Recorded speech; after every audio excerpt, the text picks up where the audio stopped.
चलिए देखिए, सर अहमदाबाद वाले को मिल जाएगा ना? अब हम बात करेंगे। सर वो 2-3 डाउट रह गए थे, वो सॉल्व नहीं हुए सर। देखिए, तो now we are going to start with relative motion. अब रिलेटिव मोशन का मतलब क्या होता है, पहले वो समझते हैं। रिलेटिव मोशन का मतलब ये होता है बेटा कि we are talking about a motion of a particle with respect to another particle. ठीक है, motion of a particle with respect to another particle. For example, कि मैं कहूं कि एक्स स्टूडेंट्स के मार्क्स रिलेटिवली ज्यादा हैं वाई से, मतलब मैंने क्या किया, कंपैरिजन किया। कंपैरिजन जैसे मैंने किसी के फ्रेम ऑफ रेफरेंस में जाके बात की, राइट, कि इसकी कंपैरिजन में इसके मार्क्स ज्यादा हैं या इसके रिलेटिव इसके मार्क्स ज्यादा हैं, राइट, इस तरीके से हम बात करते हैं। तो यहाँ पर रिलेटिव मोशन के अंदर क्या होता है बेटा कि motion of a particle with respect to another particle is called a relative motion. ठीक है, तो क्या लिखेंगे, motion of a particle, motion of a particle with respect to another particle, that is a relative motion। ठीक है, मान लीजिए कि आप यहाँ पर ये ग्राउंड हमने ले लिया, ये ओरिजिन है जो कि फिक्स्ड है, या फिर आप उसे ग्राउंड भी कंसीडर कर सकते हैं। ठीक है, अब यहां से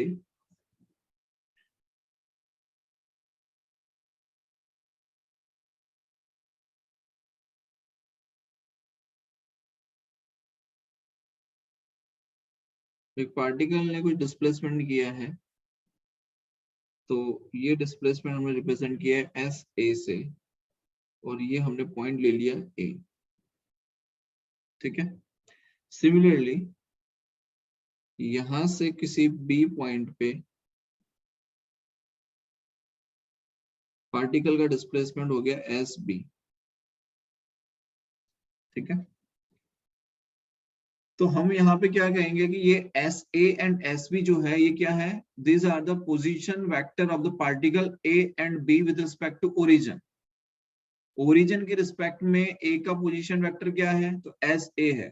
ओरिजिन के रिस्पेक्ट में बी का पोजीशन वेक्टर क्या है, तो एस बी है। क्या यहाँ तक किसी को कोई डाउट है? No sir.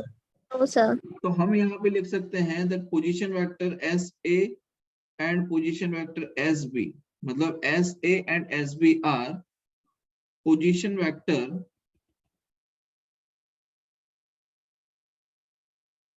of particles A and B with respect to origin। ठीक है, with respect to origin। अब एक चीज समझिए कि ये जो position of the particle A है, अगर हम ये कहें कि किसी टाइम t के बाद में, समझो बेटा कि पार्टिकल A है और पार्टिकल B है, तो पार्टिकल A का सर्टेन टाइम पीरियड के बाद में उसका वेलोसिटी कितना हो जाएगा, va, राइट, बिकॉज यहां पर अगर मैं पोजीशन वेक्टर का डिफरेंशिएशन करूं with respect to time t, differentiation with respect to time t, तो अगर मैं ये लिखूं that position vector of a with respect to time t represents what, it represent velocity of the particle a। अब ये जो velocity of the particle a represent करेगा वो किसके रिस्पेक्ट में रिप्रेजेंट करेगा, तो with respect to origin o। Yes और नो, किसके रिस्पेक्ट में है बेटा ये velocity, with respect to origin O. Clear है यहां तक, हाँ या ना? यस। सिमिलरली Yes, अगर मैं sir. यहाँ पर बात करूं फॉर द पार्टिकल बी, अगर मैं बात करूं किसकी, फॉर द पार्टिकल बी, तो यस। मैं लिख सकता हूं position vector of particle B with respect to time T is the velocity of the particle v. The velocity of the particle v is basically velocity of particle v is with respect to origin o. Clear है यहाँ तक? अरे हाँ या ना? Yes. Yes. Yes, sir. ठीक है, दूसरी चीज समझिए, ये तो बेटा मैंने निकाल लिया velocity with respect to origin. अगर आपसे कोई कहे एक्सेलरेशन निकालना है तो क्या करेंगे बताओ जय? अगर एक्सेलरेशन निकालना है तो क्या करेंगे? सर वेलोसिटी का डिफरेंशिएशन कर देंगे। एग्जैक्टली हम क्या करेंगे? वेलोसिटी को डिफरेंशिएट करेंगे with respect to time t। तो क्या लिख सकते हैं? That change in velocity of particle a with respect to time t is equals to acceleration of the particle a, and this acceleration of the particle a is with respect to origin o. अरे हाँ या ना? Acceleration of particle a with respect to origin o. Similarly, velocity of particle b with respect to time t. तो हम लिख सकते हैं acceleration of particle b with respect to origin o. बोलो यहां तक कोई दिक्कत है तो बताओ। No. No sir. अब एक चीज समझिए यहाँ पर आगे, ये लिख लिया आपने भाई? कई बच्चे हैं जो लिखते नहीं है, सोना नहीं होता है क्लास में, ध्यान रखिए। आप मोबाइल को लेकर सिर्फ बैठ के ऐसे देखते रहते हैं, निहारने से कुछ नहीं होने वाला है। साथ में नोट डाउन भी किया करो और थोड़ा स्पीड में किया करो ताकि दिमाग भी थोड़ा सा एक्टिव रहे आपके हाथ के साथ साथ। समझ में आया सभी को? Yes, yes sir. सर। ठीक है, तो for the Yes, position A, particle A के डिस्प्लेसमेंट हमने Yes. रिप्रेजेंट किया एस ए से, वेलोसिटी को रिप्रेजेंट किया वी ए से, एंड एक्सेलरेशन को रिप्रेजेंट किया एक्सेलरेशन ए से। फॉर पार्टिकल बी हमने रिप्रेजेंट किया एस बी से, velocity of the particle B से, and particle B with respect to origin. ये हमने पढ़ लिया, ठीक। अब समझो आगे की कहानी। बेटा ये जो ओरिजिन हमने लिया ये तो फिक्स है, जो ओरिजिन हमने लिया वो तो फिक्स है, उसको तो हम चेंज नहीं कर रहे। देखो यस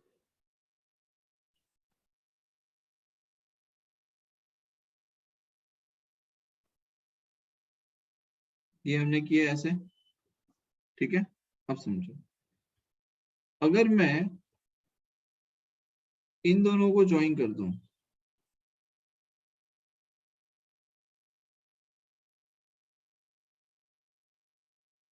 अगर मुझे S A plus this is equal to this हो जाएगा एस बी। अरे हाँ या ना? Yes. Yes, sir. ठीक है, तो ये अगर मैं ये कहूं, समझिए अभी तक मैंने जो ए का लिया था पोजीशन वेक्टर, वो किसके रिस्पेक्ट में लिया था? ये ओरिजिन के Origin. रिस्पेक्ट में लिया था। आप Origin. इस ओरिजिन को बेटा ग्राउंड भी कह सकते हो, समझ में आया? बिकॉज ग्राउंड हमेशा रेस्ट कंडीशन में रहता है, तो जो फिक्स है उसी के रिस्पेक्ट हम लेंगे, ठीक। अब एक चीज समझो, अगर हमें कहा जाए कि position vector of B with respect to A, या तो आप ए के रिस्पेक्ट में बी को स्टडी कर सकते हो या बी के रिस्पेक्ट में ए को स्टडी कर सकते हो, राइट। ए के रिस्पेक्ट में बी या बी के रिस्पेक्ट में ए कर सकते हैं। तो हमें यहाँ पर अगर कहा जाए कि let's say we have position vector of B, position vector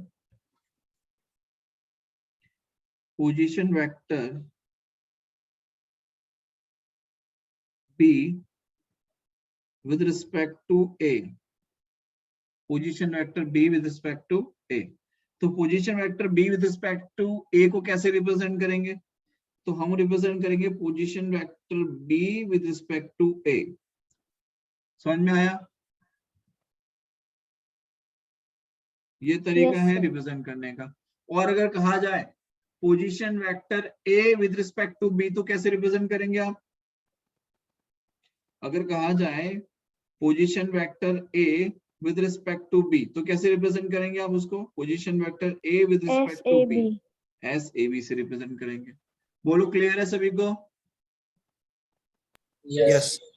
कोई डाउट हो Yes, तो बताओ sir. इसमें। No, no, sir. पक्का क्लियर है सभी को? मनश्री, sir. मन, Yes, sir. Yes, sir. गर्व, मानव, Yes, sir. Vineet, Yes, sir. चलिए। तो यहाँ पर अब एक चीज समझिए कि पोजीशन वेक्टर मतलब ये बी है और ये ए है, तो position vector B with respect to A को मैं लिखूंगा position vector B with respect to A, तो एस बी ए ऐसा लिख सकता हूँ। मतलब कि मैं क्या Yes. कर रहा हूँ बेटा कि position vector of B with respect to A, मतलब कि मैं बी को स्टडी कर रहा हूँ ए से। मैं किसको ऑब्जर्व कर रहा हूँ? मैं ए पर हूँ, जो ए पर है जिसके रेफरेंस में लेना होता है। हमने यहाँ पे लिया position vector B with respect to A, तो जिसके रिस्पेक्ट में ले रहे हैं मतलब ये आपका रेफरेंस पॉइंट हो गया। तो जो रेफरेंस पॉइंट लिया जाता है बेटा वो क्या होता है? वो ऑब्जर्वर होता है।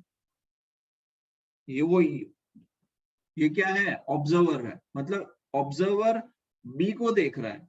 किसे देख रहा है? बी को। समझ में आ रहा है? Yes. Yes. और जिसके रिस्पेक्ट में लेना होता है बेटा उसे हमेशा रेस्ट कंडीशन में होना जरूरी है। अगर नहीं है तो हमें लाना पड़ता है। ठीक है, उसको थोड़ा सा हम डिटेल में आगे चल के देखेंगे, बट फिलहाल आप इतना ध्यान रखिए कि position vector B with respect to A को हम रिप्रेजेंट करेंगे एस बी ए से। ठीक, अब अगर हम यहाँ पर इसको वेक्टरली ऐड करें S A plus S B A तो क्या बन जाएगा? देखो S A plus S B A is equals to क्या एस बी हो जाएगा? Yes, sir. Yes. राइट। तो मैं position vector B with respect to A को क्या लिख सकता हूं? S B minus S A लिख सकता हूं, यस और नो? Yes, sir. Yes, यहाँ sir. तक किसी को कोई डाउट है?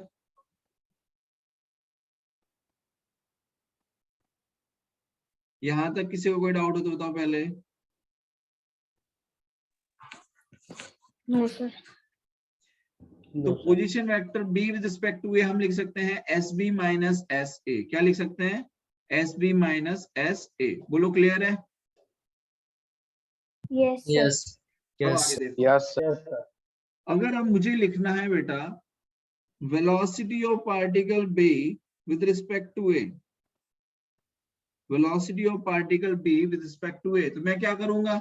मुझे पता है पोजीशन वेक्टर बी ए, मतलब कि position of vector B with respect to A, position vector B with respect to A S B A क्या होता है? S B minus S A. तो मुझे velocity of B with respect to A निकालनी है, तो मैं क्या लिखूंगा? D by D T of position vector B with respect to A. क्या लिख सकता हूँ, यस और no? Yes. Yes, sir. Yes, तो sir. D by D T of S B A क्या हो जाएगा? तो मैं लिख सकता हूँ इसको D by D T of position vector B with respect to A, तो ये हो जाएगा S B minus S A. S B A क्या हो जाएगा? S B minus S A, तो ये हो जाएगा position vector B minus position vector A, तो S B minus S A, तो ये हो जाएगा D by D T of S B, अच्छा sorry, D by D T of S B minus D by D T of S A. ठीक है, तो D by D T of S B क्या हो जाएगा? देखो D by D T of S B क्या हो जाएगा? D by D T of S B क्या हो जाएगा? Velocity B. मैं इसे ले लूंगा V B minus D by D T of S A क्या हो जाएगा? तो वी ए। Yes. तो लिख सकता हूँ velocity of particle B with respect to A क्या हो जाएगा? We B minus we A. बोलो क्लियर है सभी को? Yes. Yes, sir. पक्का Yes, sir. Yes, sir. Clear है? Yes, sir. Yes, sir. तो यहाँ पर हम क्या लिख सकते हैं? Velocity of B with respect to A, velocity of B with respect to A लिख सकते हैं relative velocity of B with respect to A relative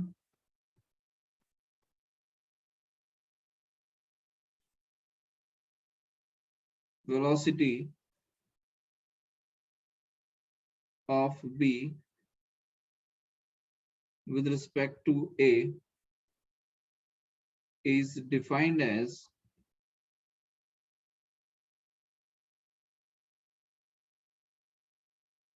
rate of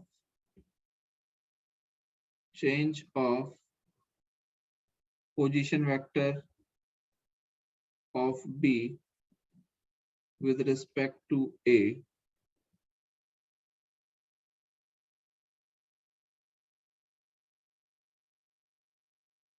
position vector B with respect to A with respect to time. So velocity of particle, velocity B with respect to A is d by dt of SBA. ये हमने लिखा और हमने इसे proof भी किया. ठीक है, क्लियर है बेटा सभी को? Yes, sir. Sir Yes. Sir यहाँ Yes, पे sir. पीवी क्या है? क्या कह रहे हो? पीवी मतलब पोजीशन वेक्टर ही लिखा है ना? हाँ हाँ, पोजीशन वेक्टर है. हाँ कविश, कोई डाउट है क्या? सर ये वो d by D T of वो एस वाला आपने जो फर्स्ट लाइन लिखी वो वापस एक्सप्लेन करो सर. कौन सी वाली फर्स्ट लाइन? सर वो वेलोसिटी ऑफ बी ए वाली सर. ये वाली हाँ सर वो वाला नहीं पता चला. ds by dt क्या होता है? वेलोसिटी. तो वही तो किया है. Position vector b with respect to a हमने क्या लिखा है? sb minus sa. हाँ सर.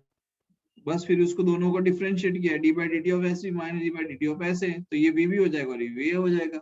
इतना ही तो किया है, इसमें क्या किया? कुछ नया तो किया नहीं है. हाँ सर.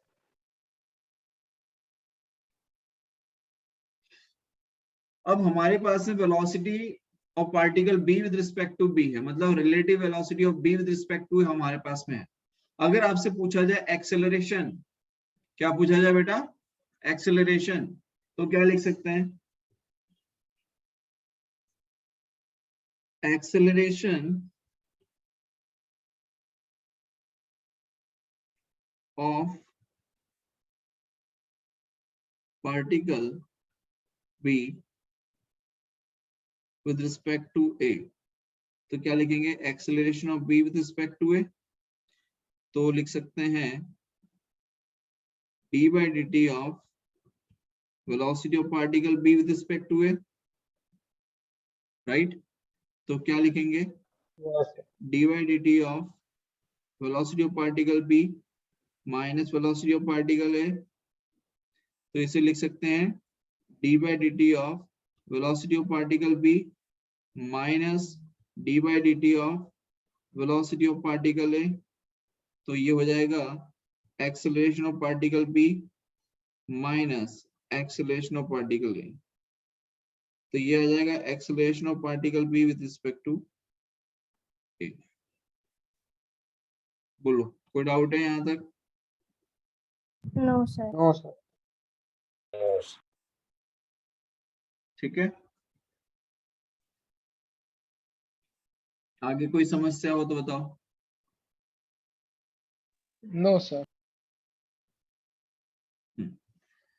अब एक चीज तो यहाँ पर हमें पता चल गई कि relative motion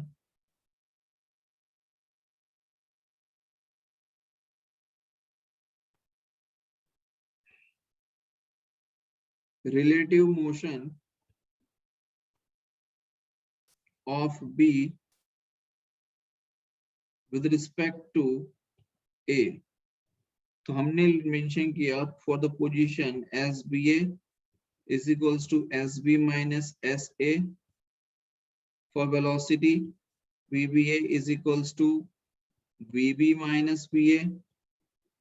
For acceleration V return acceleration of B minus acceleration of A. ठीक है, अब आगे देखो, अगर मैं लिखूं relative motion of A with respect to B, relative motion of A with respect to B, तो क्या लिखेंगे? Relative motion of A with respect to B, तो लिख सकते हैं इसको S A minus S B. Velocity of A with respect to B को क्या लिख सकते हैं? V A minus V B. Acceleration of A with respect to B को क्या लिख सकते हैं? Acceleration of A minus acceleration of B. बोलो, क्लियर है यहाँ तक? Yes sir. Yes, sir. लेकिन अब Yes. इसमें चेंज क्या है वो समझो। अगर आपको कंपेयर करना है तो कैसे करेंगे? तो ये एक दूसरे के क्या एंटी पैरेलल बन जाएगा बेटा? हाँ यस सर. सर। क्या हाँ, ये एक सर. दूसरे के एंटी पैरेलल है कि नहीं है? राइट, तो हम ये भी तो Yes, लिख sir. सकते हैं कि they all are anti parallel. कैसे?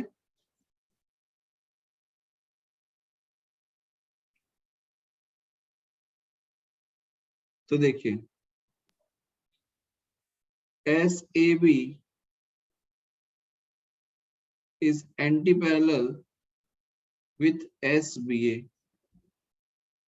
है। velocity of Yes, sir. A with respect to velocity of A particle with respect to B, तो anti-parallel with VBA।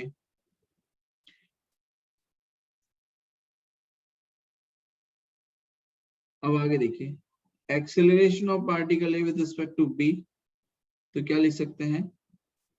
anti-parallel acceleration of particle B with respect to A, लिख सकते हैं कि नहीं? Yes sir. Yes. अच्छा,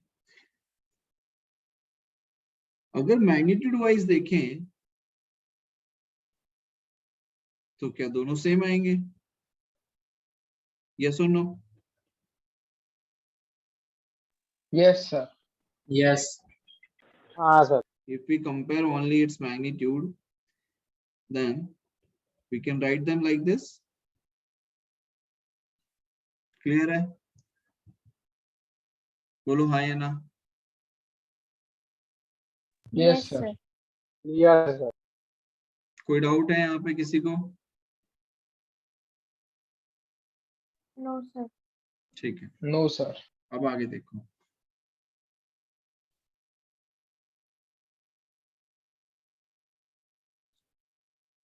अगर हमें यहाँ पर ये जो रिलेटिव मोशन वाले हैं बेटा कंसेप्ट, उसमें आपको कई जगह पर मैक्सिमम और मिनिमम वाले क्वेश्चन दिखाई देंगे। Maximum distance, minimum distance to find between the two particles, इस तरीके के क्वेश्चन हमें यहाँ पर मिलेंगे।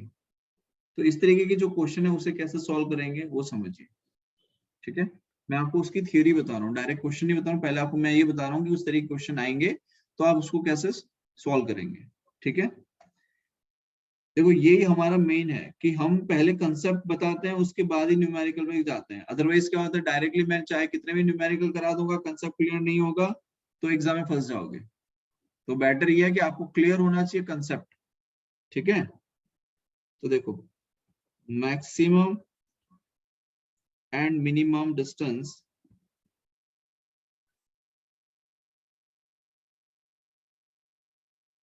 maximum and minimum distance between particle।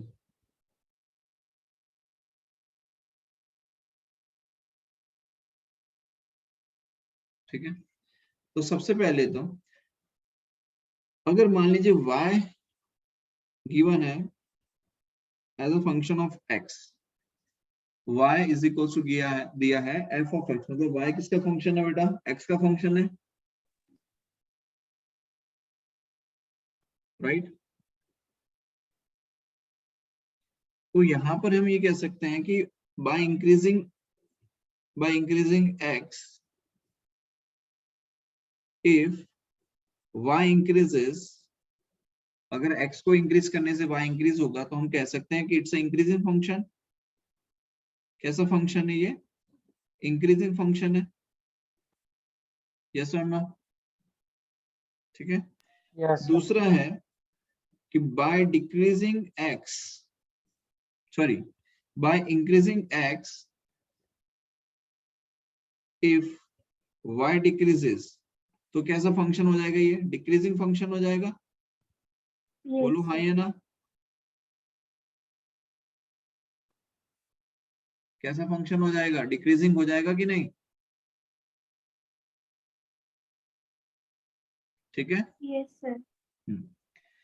अब आगे देखिए, मान लीजिए कि ऐसा कुछ है हमारे पास में है, मैं एक ग्राफ ड्रॉ करके आपको बता रहा हूँ। यस बेटा? सर एक बार प्रीवियस पेज दिखाओ ना वापस। हाँ, ये दिखा देता हूँ।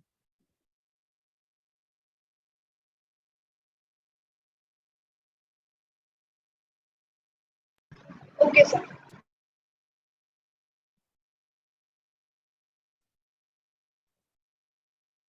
चलिए, यहाँ पर एक ग्राफ ड्रॉ कर रहा हूँ, देखो, जिससे आपको x वर्सेस y की क्लैरिटी आ जाएगी। ठीक है। मान लीजिए कि ये x है और ये y है, और ये ग्राफ कुछ ऐसा दिया हुआ है।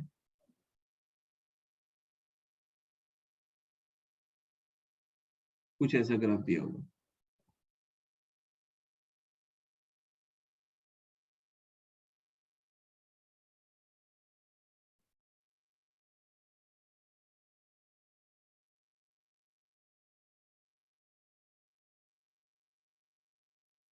ठीक है। अब आगे समझो, यहाँ पर अगर मैं यहाँ पर पहले डिस्टेंसेस मेजर कर देता हूँ कि ये x1 है, पोजीशन ले रहा हूँ, मतलब कि ये x2 है। ठीक है। अब आप एक चीज समझिए, ये आपका 0 पोजीशन है, मतलब कि इनिशियल पॉइंट है। तो 0 से x1 में क्या ये इंक्रीज हो रहा है? 0 टू x1 क्या इंक्रीज होता हुआ दिख रहा है? Yes, sir. Yes. भाई 0 टू x1 में x क्या हो रहा है? इंक्रीज हो रहा है। Yes, sir. तो 0 टू x1 में जब वो इंक्रीज हो रहा है, तो क्या हम ये कह सकते हैं कि it's increasing function? Yes, sir. Right? Yes. तो पहला पार्ट जो है 0 टू x1 का, तो हम इसे कहेंगे कि ये इंक्रीजिंग फंक्शन है। राइट? तो we can say 0 to x1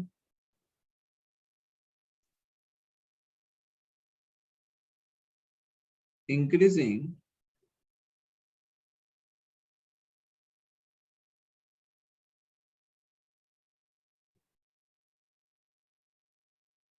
zero to x1 increasing for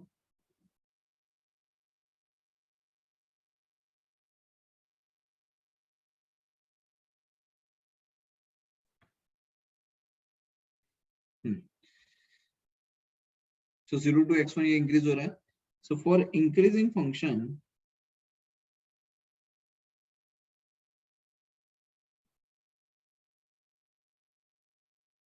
अब आप एक चीज समझिए कि 0 टू x1 में अगर मैं कहीं पर भी एक टेंजेंट ड्रॉ करता हूं, मतलब कि जो हम स्लोप बनाते हैं इस तरीके से, राइट? तो ये मुझे कोई एंगल थीटा दे रहा है। क्या Yes, ये sir. मुझे कोई एंगल थीटा दे रहा होगा? यस और नो? Sir. तो ये जो Yes, थीटा है, ये yes. एक्यूट एंगल बन रहा है कि ऑब्ट्यूज एंगल बन रहा है? Acute. Acute. Acute. तो एक्यूट एंगल के लिए अब आप समझिए कि dy बाय dx, थीटा का मतलब क्या होता है? tan, ये स्लोप ही है इन शॉर्ट। थीटा का मतलब एक स्लोप हम फाइंड कर रहे हैं भाई, m is equal to tan theta is equal to dy bye dx। याद है कि नहीं है? Yes, sir. तो Yes. अगर यहाँ पर इंक्रीजिंग फंक्शन है तो dy bye dx is greater than 0? बोलो हाँ या Yes. क्या dy by Yes. dx is greater than 0 लिख सकते हैं? yes or no? ये चीज किस किस को क्लियर नहीं हुई पहले बता दो।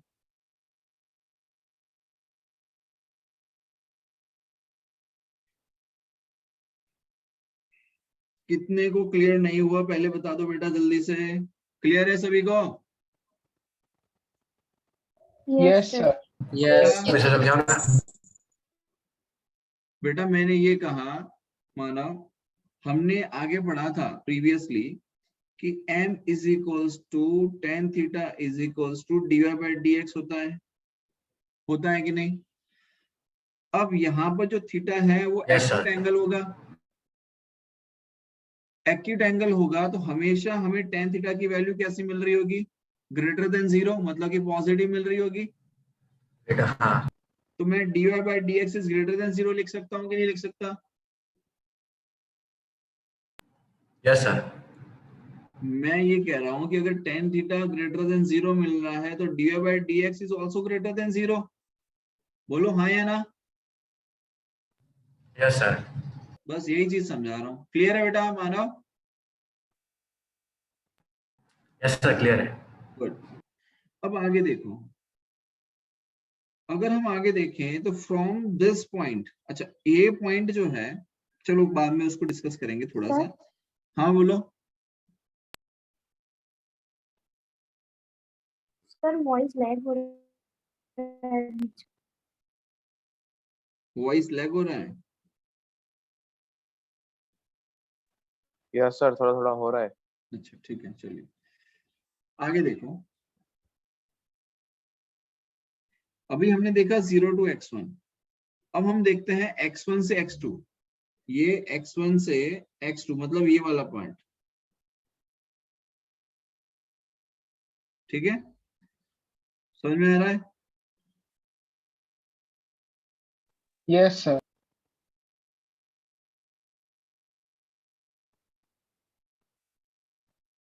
ये तो x1 to x2 में सेकंड पार्ट है, x1 to x2, क्या ये डिक्रीजिंग फंक्शन है? Yes. Yes, sir. Yes sir.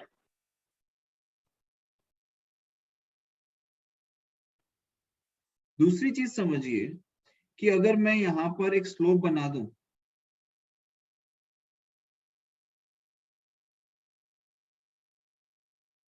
ठीक है, तो क्या ये एंगल कौन सा होगा? देखो ऑब्ट्यूज एंगल बन रहा है। Obtuse. कौन Yes. सा एंगल बन रहा है? ऑब्ट्यूज एंगल बन रहा है ना। तो x1 to x2 में अगर ऑब्ट्यूज एंगल बन रहा है तो dy by dx is less than 0 हो जाएगा। Yes. यही समझ में आ रहा है? Yes sir. पक्का? Yes, sir. Krishna, Dhruvanshi, Jami, yes sir. Anish, Priyanshu, Yes, sir. Safin, Srijal, Yes, sir. Yes sir. Yashvi, yes sir. Khushi, yes sir. इस्पाल,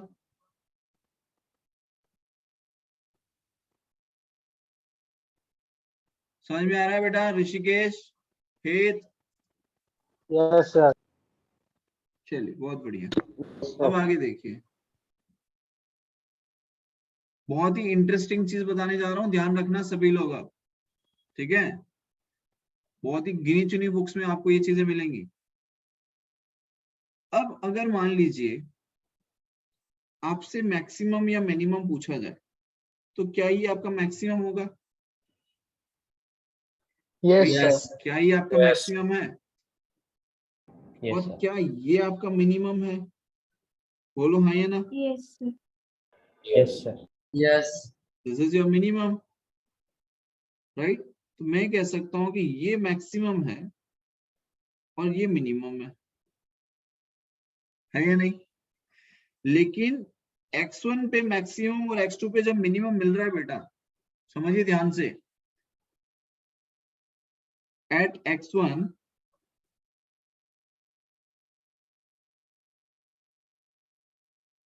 at x1 maximum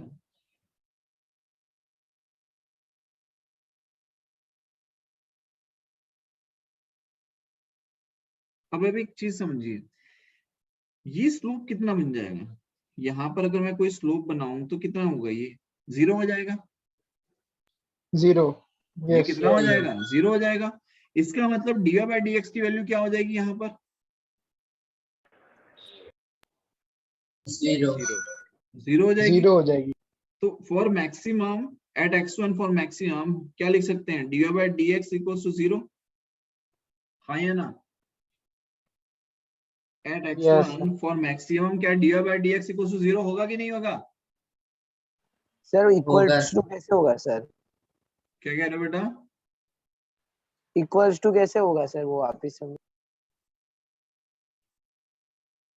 बेटा यहाँ पर अगर आप एक स्लोप बनाओगे तो ये थीटा कितना बनेगा? 0 बनेगा कि नहीं बनेगा?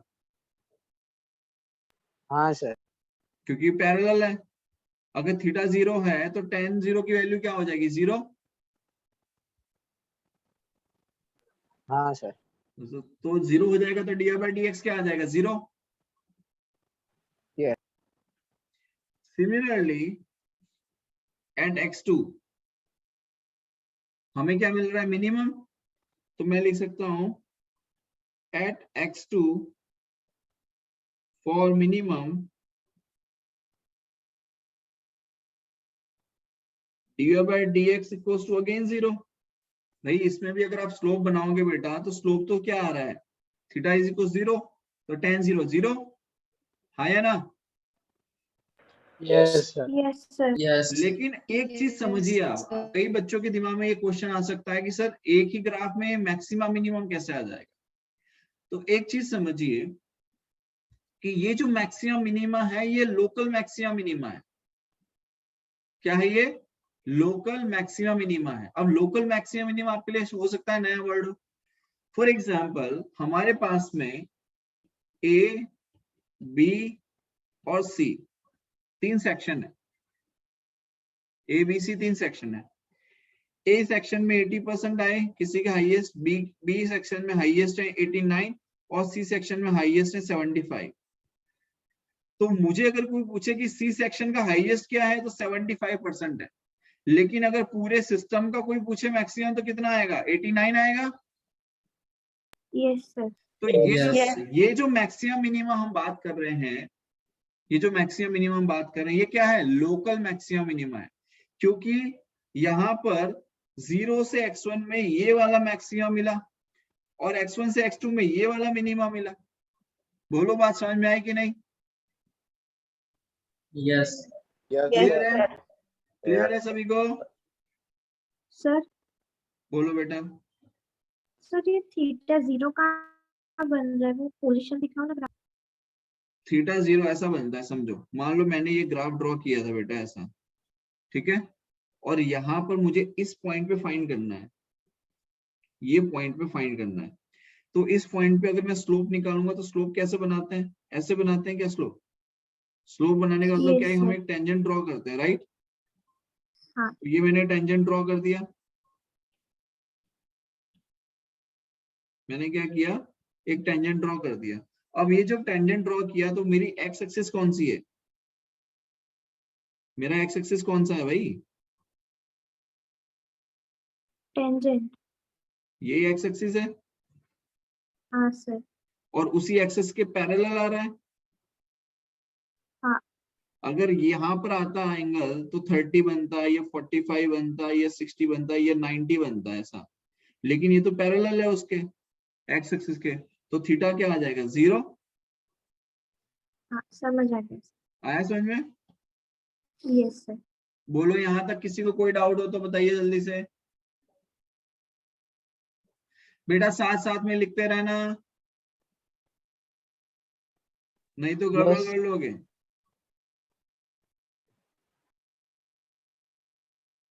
चलिए अब आगे देखते हैं।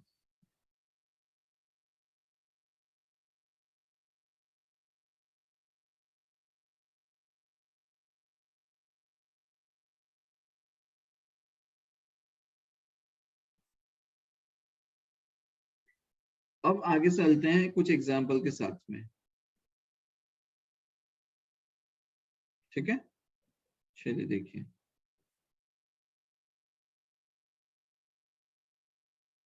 हमारे पास में कुछ इस तरीके से डायरेक्शन दी हुई है, ये नॉर्थ साउथ ईस्ट वेस्ट, ये डायरेक्शंस आपको हमेशा याद आनी चाहिए कहां पर क्या ली हुई है, ठीक है। गड़बड़ मत करना एग्जाम में। नॉर्थ साउथ ईस्ट वेस्ट ये हमने ले लिया, ठीक है। अब समझो, यहां पर कार ए है, क्या ले लिया हमने, कार, यहां पर हमने कार ए ली हुई है। अब इस कार ए की जो स्पीड है वो कितनी है, तो इस कार ए की स्पीड है speed of car A is 30 kilometre per hour. तो मैं लिख सकता हूँ v is 30 kilometre per hour, और ये कितनी दूरी है सेंटर से, तो 40 किलोमीटर दूर है। कितनी दूरी पे है, 40 किलोमीटर। क्लियर है बेटा? Yes Yes. 40 किलोमीटर डिस्टेंस पे, सेंटर से कितनी दूरी पे है कार बी, वो भी 40 किलोमीटर डिस्टेंस पे है, कार ए भी 40 किलोमीटर डिस्टेंस पे है। फर्क ये है कि कार ए की जो स्पीड है वो 30 किलोमीटर पर आवर है, मतलब कि जो वेलोसिटी है वो, और कार बी की वेलोसिटी है 40 किलोमीटर पर आवर। बोलो क्लियर है? Yes yes sir. दोनों की डायरेक्शन में यहाँ पे मेंशन कर रहा हूँ, देखो।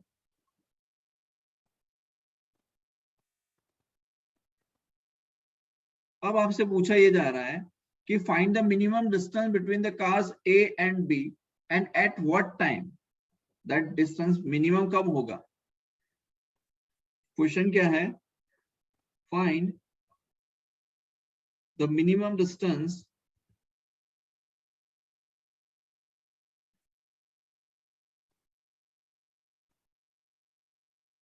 between car A and B and at what time, मतलब किस टाइम पे वो डिस्टेंस मिनिमम होगा, ये क्वेश्चन है। क्वेश्चन क्लियर है सभी को? क्वेश्चन क्लियर है Yes. सभी को? Sir Yes, sir. Yes. सोना नहीं है बेटा, क्लास में जगते रहो, अभी तो बहुत दूर तक जाना है, ठीक है। 2 साल है अभी हमारे पास में, 2 साल अभी घिसना ही घिसना है। चलिए अब देखो क्या करेंगे इसको सॉल्व करने के लिए। तो यहाँ पर हमें एक तो निकालनी है बेटा लेंथ, कि भाई किस लेंथ मतलब किस डिस्टेंस पे हमारे पास में ये मिनिमम डिस्टेंस पे होगा, मतलब वो मिनिमम डिस्टेंस हमें निकालना है। तो अगर मैं ये कंसीडर करके चलूं,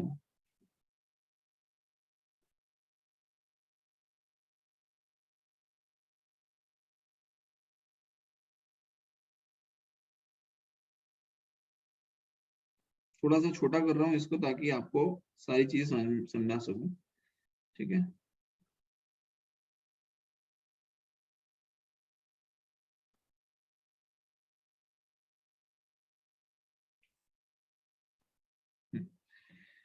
अब मैं ये कह रहा हूं कि इसकी स्पीड है 30 किलोमीटर पर आवर। कितनी है? 30 किलोमीटर पर आवर। मान लो कि यहां तक हमने कंसीडर किया कि उसने जो डिस्टेंस कवर किया है किसी टी टाइम में,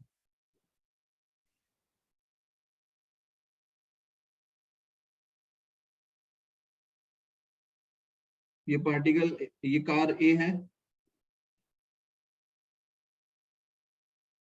और कार ए ने किसी टी टाइम पे कुछ ना कुछ डिस्टेंस कवर किया होगा।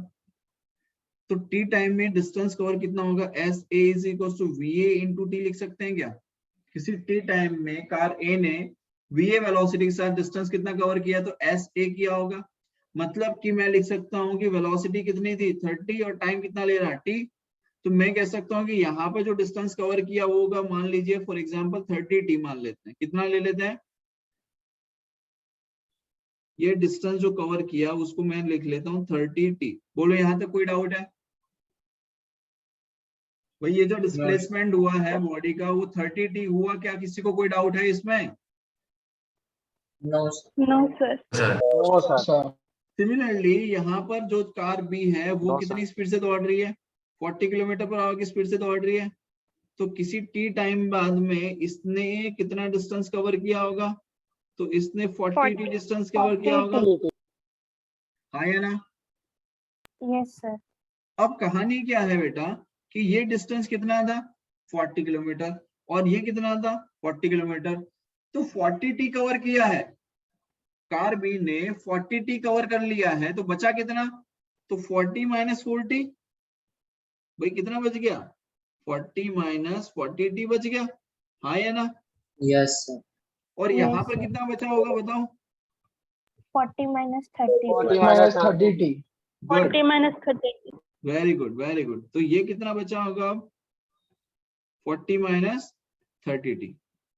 वेरी गुड बेटा। तो ये हो गया 40 माइनस 30 टी।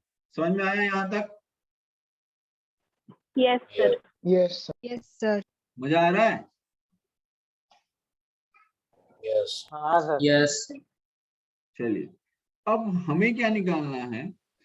हमें निकालना है वो मिनिमम डिस्टेंस। तो मान लीजिए कि कोई ये मिनिमम डिस्टेंस हम ले लेते हैं, L है, इन दोनों को ज्वाइन करते हुए एक लाइन, ये हमारा मिनिमम डिस्टेंस हो गया कि ये L जो है ये हमारा मिनिमम डिस्टेंस होगा। समझ में आया? अरे हाँ या ना? Yes, sir. Yes, sir. Yes, sir. ठीक है। तो अगर मुझे ये L निकालना है तो L कितना आएगा देखो, तो L is equals to under root of, ये मान लो ये O ले लेते हैं, O, तो OB का स्क्वायर प्लस OA का स्क्वायर हो जाएगा। तो क्या लिखूंगा? अंडर रूट ऑफ कितना डिस्टेंस है? 40 माइनस 40t प्लस ये कितना है? 40 माइनस 30t। क्या ये क्लियर है? हाँ या ना? Yes. Yes, sir. पहला स्टेप क्लियर है सभी को? Yes, sir. Yes, sir. अब एक चीज समझिए, Yes, ये बेटा मिनिमम डिस्टेंस है, L हमें कहा गया है कि ये L है, और आपको क्या करना है कि आपको मिनिमम डिस्टेंस फाइंड करना। मिनिमम की कंडीशन क्या होती है? मिनिमम की कंडीशन ये होती है कि आप उसको t के टाइम की रिस्पेक्ट में डिफरेंशिएट करें और इक्वेट करें 0 के साथ में, जैसे कि हमने यहाँ पर किया। देखो, for minimum dy by dx equals to 0, for maximum dy by dx equals 0। हमें क्या चाहिए? मिनिमम चाहिए। तो मिनिमम चाहिए तो हम क्या करेंगे भाई? dl by dt is equals to 0 कर सकते हैं। अरे हाँ या Yes, ना? sir. क्या Yes, dl by dt is equals to 0 कर सकते हैं? यस और नो? Yes, sir. Yes, लेकिन Yes. एक समस्या है, और समस्या ये है कि अगर मैंने अभी 0 कर दिया, अगर मैंने अभी 0 कर दिया तो ये स्क्वायर रूट में है, तो स्क्वायर रूट में से निकालना मुश्किल है, तो स्क्वायर करके फिर 0 करेंगे इसको। तो मैं क्या करता हूँ, इसको L स्क्वायर कर देता हूँ। भाई आप dy by dx 0 करो या d square by dx square 0 करो, बात तो एक ही होने वाली है। तो L स्क्वायर करेंगे तो L स्क्वायर कितना आ जाएगा? स्क्वायर रूट हट जाएगा, तो 40 माइनस 40t का whole square plus 40 minus 30t का होल स्क्वायर। अब आप इसको 0 करें फॉर द मिनिमम, यहां पे लिख सकते हैं L is a function of time t। L किसका फंक्शन है बेटा? टाइम t का फंक्शन है। So for L minimum dl by dt कितना आ जाएगा? 0। L मिनिमम क्या आ जाएगा? dl for L minimum dl by dt क्या आ जाएगा? 0। तो क्या करेंगे देखो, yes, sir. L square is equals to 40 minus 40t का स्क्वायर प्लस कुछ है नहीं, खाली कैलकुलेशन है इसमें, प्लस 40 माइनस 30 का होल स्क्वायर। अब इसको डिफरेंशिएट करो, ठीक है? तो ये हो जाएगा 2L into dl by dt is equals to 0। अच्छा पहले एक काम करते हैं, इसको ओपन कर लेते हैं फिर करते हैं सब, नहीं तो फिर कंफ्यूजन होगा। 40 माइनस 40t का होल स्क्वायर कितना हो जाएगा? 40 का स्क्वायर कितना होगा? 1600। कितना हो जाएगा? 1600 होगा, हाँ या ना? Yes, sir. Yes. Yes, sir. ये 1600 और ये 1600 कितना हो जाएगा, 3200 हो जाएगा। तो मैं डायरेक्टली लिख देता हूँ 3200, ठीक है। फिर ये 40t का स्क्वायर और ये 30t का स्क्वायर, तो 40 का स्क्वायर 1600t स्क्वायर और 30 का स्क्वायर 900t स्क्वायर, 900 तो 2500 हो जाएगा। तो मैं लिख सकता हूँ 2500 t स्क्वायर माइनस 40t और ये 30t, 2ab करेंगे तो 2 इंटू 40 इंटू 40t और 2 इंटू 40 इंटू 30t, ठीक है। ये करेंगे, हाँ या ना? Yes, Yes. sir. Yes, sir. ठीक है, तो ये कितना मिल जाएगा, ये मिल जाएगा आपको माइनस 5600t। ओके, अब हमारे पास में ये एल स्क्वायर, इसको डिफरेंशिएट करेंगे टाइम के रिस्पेक्ट में, तो ये हो जाएगा 2 times of L dl by dt is equals to, इसका डिफरेंस देखो ये कांस्टेंट टर्म है, ये तो 0 हो जाएगा, प्लस 2500 t स्क्वायर का डिफरेंशिएशन कितना होगा, तो 2500 as it 5000 is T. t square का 2t हो जाएगा, माइनस 5600 t का कितना हो जाएगा, तो माइनस 5600 हो जाएगा सिर्फ, because d by dt Yes, of sir. t तो 1 हो जाएगा। बोलो हाँ या ना? Yes. Yes, sir. अब एक चीज समझो, मैंने कहा था कि ये आपको 0 के साथ इक्वेट करना, मतलब ये वाला पार्ट है वो क्या हो जाएगा, डिफरेंशिएशन 0, तो 2500 इंटू 2t कितना हो जाएगा, 5000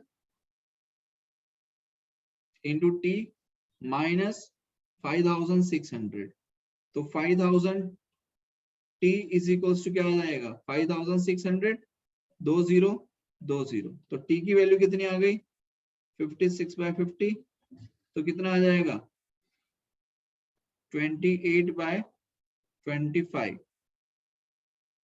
1.12. किलोमीटर पर आवर है ना, तो ये आवर आ जाएगा। ये आपका टाइम आ गया। बोलो आ गया क्या? Yes, sir. बोलो यहाँ तक कोई डाउट है किसी को? No, sir. पक्का? No sir. No, sir. ठीक है, बहुत बढ़िया। सर एक बार पीछे वाला पेज दिखाओ ना। हाँ,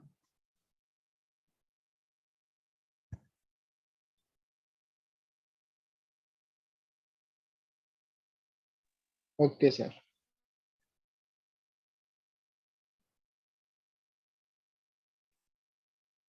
चलो एक और क्वेश्चन देखो।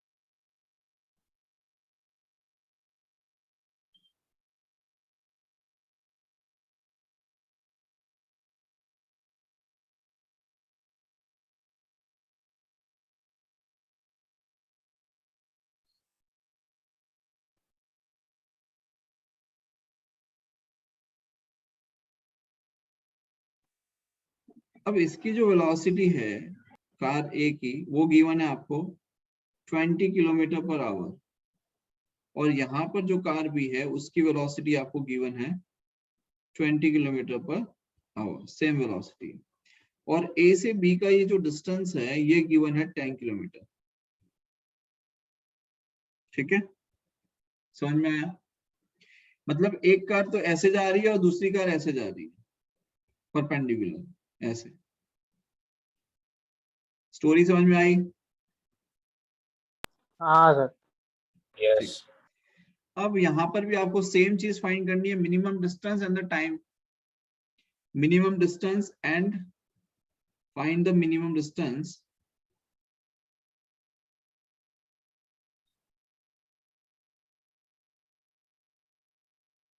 And at what time. ठीक है, तो मिनिमम डिस्टेंस फाइंड करने का तरीका क्या है कि आपको, अब ये कार बी तो ऐसे जा रही है और कार ए ऐसे जा रही है, ठीक है, तो देखो क्या करते हैं,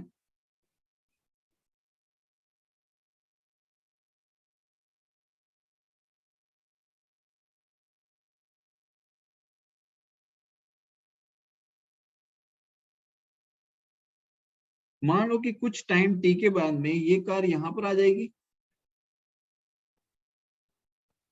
Yes, यस और sir. नो? किसी टाइम टी के बाद में कार ए जो है वो यहाँ पर आ जाएगी, और टी टाइम के बाद उसने कितना डिस्टेंस कवर किया होगा? तो 20 टाइम्स ऑफ टी। कितना डिस्टेंस कवर किया होगा? 20 टाइम्स ऑफ टी। अब हमको ये पता है कि ए से बी की दूरी यहाँ पर गिवन है 10 किलोमीटर। मान लो टी टाइम के बाद पार्टिकल यहाँ पहुंचा है, कार बी यहाँ पहुंची है, तो ये जो डिस्टेंस है ये कितना कवर किया? 20 टी। 20 T तो minus. रिमेनिंग कितना है? 10 minus 20 T. Yes, sir. Yes. क्या यहाँ तक क्लियर है पिक्चर? अरे हाँ या ना? Yes, sir. Yes. ये हो गया 10 माइनस 20 टी, और ये पॉइंट मान लेते हैं बी डैश, राइट? और हम ये पॉइंट है ये एल मिनिमम मान लेते हैं कि दिस इज एल मिनिमम। ये कोई एल डिस्टेंस है जो आपको फाइंड करना है, ठीक है? अच्छा, अब क्या करेंगे बेटा?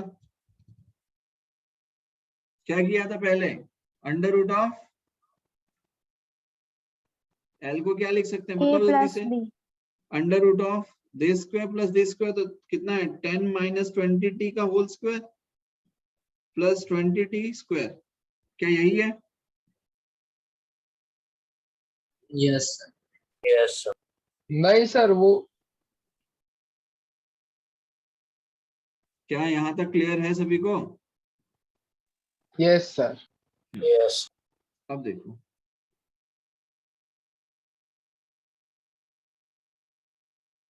दोनों तरफ स्क्वायर करेंगे तो ये एल स्क्वायर हो जाएगा, ठीक है? और स्क्वायर रूट हट जाएगा इसके ऊपर से, तो ये हो जाएगा 10 का स्क्वायर कितना आता है? 100।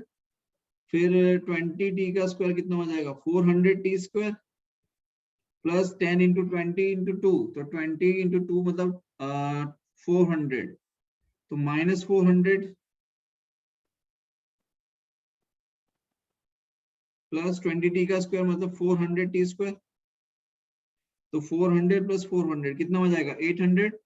तो ये हो जाएगा 800 T square minus 400 T plus 100, और ये क्या है? आपका एल स्क्वायर है। अब हमें पता है कि मिनिमम फाइंड करने के लिए इसका डिफरेंशिएट करेंगे with respect to time t, और इक्वेट करेंगे किससे? 0 से। So for L minimum dl by dt is equals to क्या हो जाएगा? 0। अरे हाँ या ना? Yes, sir. Yes sir. Yes. तो dl by dt ये आपका 2l इज इक्वल्स, इसका डिफरेंशिएट करेंगे d by dt of 800 t square कितना हो जाएगा? 800 as it is 1600 T. 100 t square का 2 times of t minus 400 t का माइनस 400 और 100 का 0, तो कितना आ जाएगा? ये 0 हो जाएगा, ये होगा 1600 t माइनस 400, तो कितना टाइम आ जाएगा भाई? कितना टाइम आ गया? 1/4 सेकंड। 1/4 आवर। 4 आवर। 1/4 आवर आ जाएगा, Yes. तो टाइम टी आया 1/4 आवर, ठीक? सर और मिनिमम लेंथ, एक मिनट बेटा, टाइम आ गया 1/4 आवर, कितना आ गया? 1/4 आवर। अब हमें क्या करना है? एल निकालना है। तो एल निकालने के लिए क्या करेंगे? इसकी वैल्यू रख दो, ये जो टाइम आ गया इस टाइम की वैल्यू को यहाँ पुट कर दो, तो L square is equals to क्या लिखेंगे? 800 इंटू 1/4 का स्क्वायर कितना आएगा? 1/16 माइनस 400 इंटू 1/4 प्लस 100, तो कितना आ जाएगा? ये 4 से गया, ये 100 और ये आ गया 50, सही है ना? तो कितना आ जाएगा? 50 Yes. Minus 100 Yes. प्लस 100, तो ये और ये कैंसिल, तो एल स्क्वायर आएगा 50। तो इसको आप चाहें तो लिख सकते हैं 25 इंटू 2, तो एल की वैल्यू क्या आ जाएगी? 5/2। I√2. ये मिनिमम डिस्टेंस आ गया। बोलो क्लियर है यहाँ तक? Yes. बोलो यहाँ तक किसी को कोई डाउट है? बोलो यहाँ तक किसी को कोई डाउट है? No, sir. Sir no sir. बोलो बेटा। ये जो मेथड से हमने सॉल्व किया है ये मेथड है कैलकुलस मेथड। कौन सा मेथड है ये? Calculus. कैलकुलस। अब हमने अभी वेक्टर पढ़ा है, अब इसी क्वेश्चन को हम वेक्टर से सॉल्व करते हैं। किससे सॉल्व करेंगे? वेक्टर से। ठीक है, चलो देखो सेम क्वेश्चन है बेटा।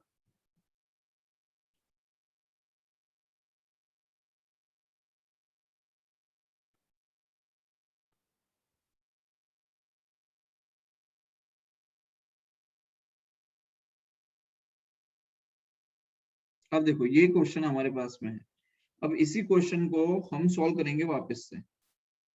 ठीक है, देखो क्या करते हैं, मोशन ऑफ, एक मिनट रुको पहले इसको सही से डायग्राम में ले लेते हैं।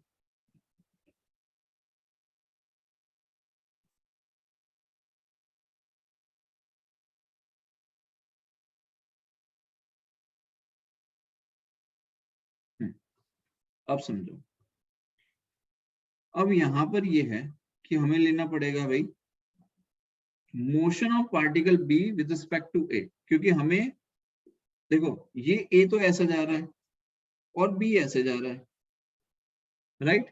तो डेफिनेटली जब बी ए को देख रहा होगा या ए बी को देख रहा होगा तो उसको एज इट इज जाता हुआ थोड़ी दिख रहा होगा भाई। जब आप यहाँ पे ग्राउंड पे खड़े होके देखोगे तब आपको लग रहा है कि हाँ ए ऐसे जा रहा है और बी ऐसे जा रहा है, लेकिन जब ए बी को देख रहा होगा या बी ए को देख रहा होगा तो उसे थोड़ी ना लगेगा कि हॉरिजॉन्टल या वर्टिकल जा रहा है, उसे तो कोई अलग ही डायरेक्शन दिख रही होगी। हाँ या ना? Yes, sir. Yes, sir. मेरी बात समझ में आ रही है आपको? यस। Yes, sir. भाई अगर आप खड़े रह के देखोगे तब तो आपको दिखाई देगा कि एक वर्टिकल जा रहा है एक हॉरिजॉन्टल जा रहा है, लेकिन जब वो दोनों एक दूसरे को देख रहे होंगे तो थोड़ी ना लगेगा कि एक वर्टिकल और एक हॉरिजॉन्टल जा रहा है, उनको तो तीसरी कोई डायरेक्शन दिख रही होगी वहां पे, राइट? तो हम यहाँ पे लिख रहे हैं motion of B with respect to A. क्या लिखेंगे? Motion of B with respect to A. अगर आप motion of B with respect to A निकाल रहे हैं तो इसका मतलब वी बी है, तो वी बी कितना आ जाएगा? We B minus we A. इसका मतलब मैं लिख सकता हूँ velocity of B plus of minus we A. Yes और नो? Yes sir. क्या यहाँ तक की स्टोरी क्लियर है? Yes, sir. Yes sir. अब यहाँ पर बेटा वेलोसिटी ऑफ पार्टिकल बी ऐसा दिया हुआ है और वेलोसिटी ऑफ पार्टिकल ए ये दिया हुआ है। ठीक है, तो अगर हमें Yes, v B sir. Minus we A करना है तो वी ए की जो डायरेक्शन है उससे ऑपोजिट डायरेक्शन हमें यहाँ लेनी पड़ेगी, माइनस वी ए। हाँ या ना? Yes sir. ठीक है, और तीसरी चीज जो है वो ये कि अब यहाँ पर समझो कि मैंने ये ले लिया v A, sorry v B, और ये ले लिया मैंने माइनस वी ए, तो यहाँ पर कहीं अब मुझे इसका रिजल्टेंट मिल रहा होगा। बोलो हाँ या ना? Yes. Yes, sir.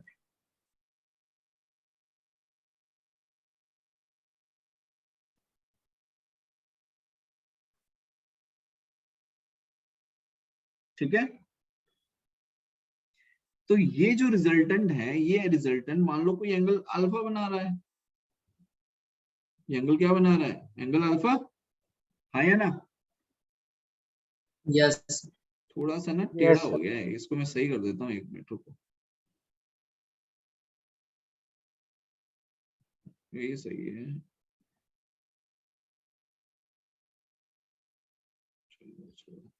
थोड़ा सा समझना, वो बीच में से निकला हुआ है, ठीक है, बाइसेक्टर है वो।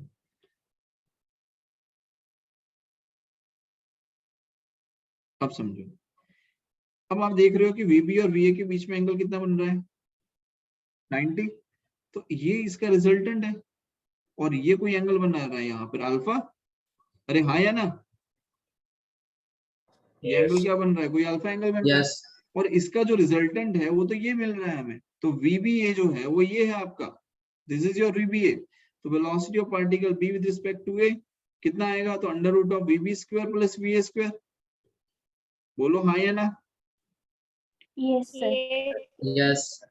तो वीबीए जब आप लिखेंगे तो क्या लिखेंगे? अंडर रूट ऑफ वीबी का स्क्वायर। तो वीबी कितना है? 20, वीए कितना है? 20। तो वीबी का आ जाएगा 20 का स्क्वायर, वी आ जाएगा 20 का स्क्वायर, तो ये कितना आ जाएगा अंडर रूट ऑफ 400 प्लस 400 तो 800, तो ये हो जाएगा 20√2। बोलो हाँ या ना? Yes, Yes. sir. Yes, sir. Yes. अरे ये 800 हो गया, तो 800 को हम 400 इंटू 2 लिख सकते हैं, तो इसको रूट से बाहर लाएंगे तो 20√2 लिख सकते हैं। तो वेलोसिटी ऑफ पार्टिकल b या velocity of car b with respect to a हमने लिख दिया 20√2 किलोमीटर पर आवर। बोलो हाँ या ना? Yes, sir. Yes, sir. बोलो क्लियर है यहाँ तक? Yes, sir. कोई Yes. डाउट हो तो बताओ। सर एक और बार समझाओ ना।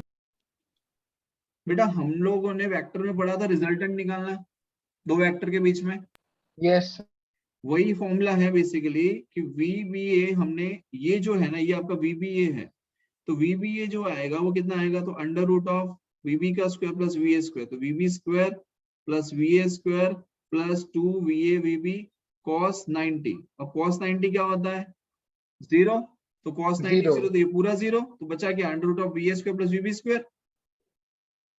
आया समझ में? तो ये VB स्क्वायर और VBA स्क्वायर, VB की वैल्यू हमें गिवन है 20 किलोमीटर पर आवर, VA की वैल्यू गिवन है 20 किलोमीटर पर आवर, दोनों की वैल्यू पुट कर दी और आंसर आ गया। बोलो आई बात समझ में कि नहीं? Yes sir. ये तो हमने velocity of particle b with respect to a निकाला है। Okay sir. ठीक है, अब समझो।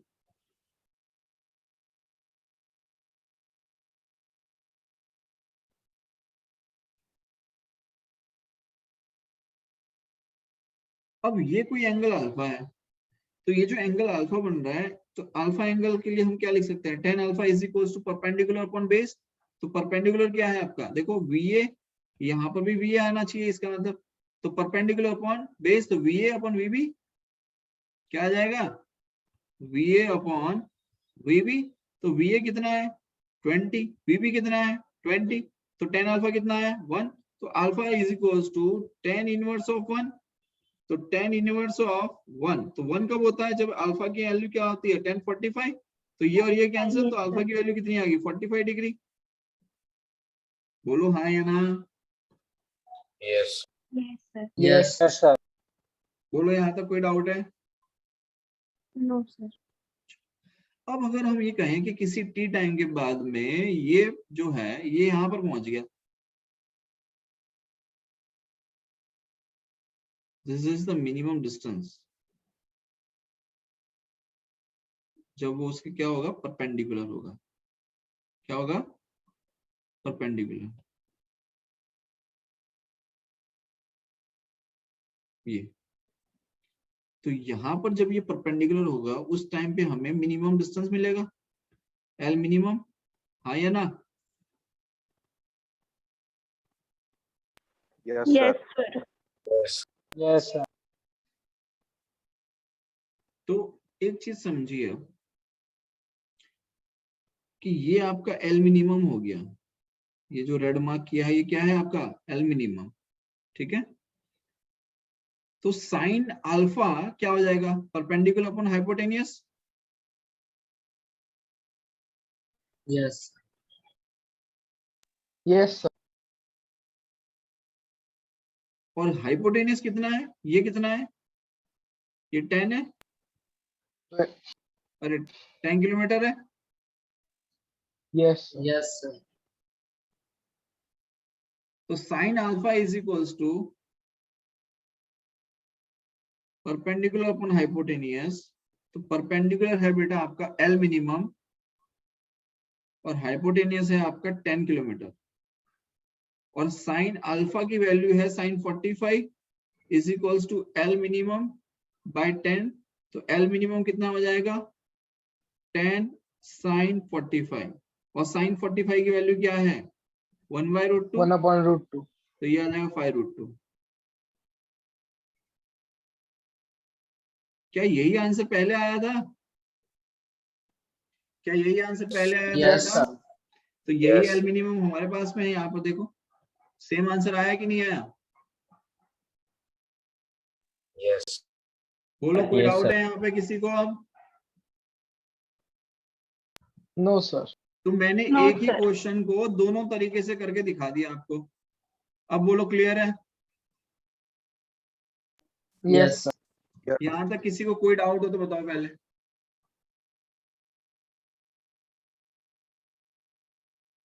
Anyone has any doubt? No, sir. पक्का? Yes, sir.